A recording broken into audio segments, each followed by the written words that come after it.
Thank you for the question. Minister Nick Beake from BBC News. You talked about Prime Minister Modi's visit to Moscow last month, and a lot of people here were very upset to see that embrace between the two leaders.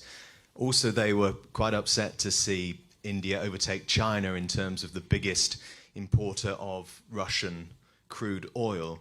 And also, they say they're disappointed that there hasn't been an explicit condemnation of the full-scale invasion of Ukraine. So, in light of that, I'm just wondering whether you had difficulty today persuading President Zelensky that India is not favouring Russia, but is indeed pursuing a policy of non-alignment.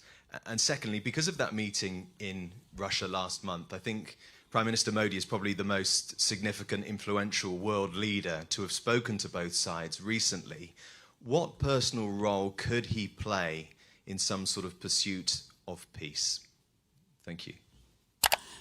Regarding your question, you know, in our part of the world, when people meet people, they are given to embracing each other.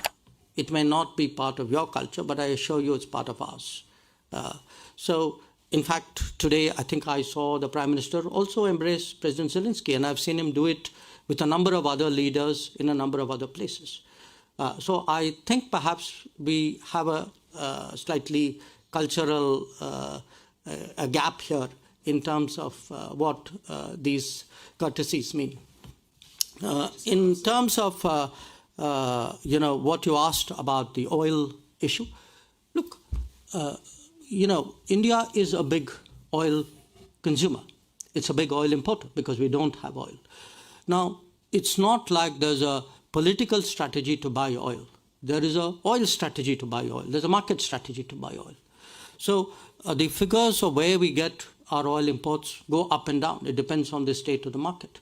But it would definitely, I think the fact that the market is tight, that today big suppliers like Iran and Venezuela, who used to supply India, are constrained from operating freely in the markets, I think is a factor which needs to be taken into account.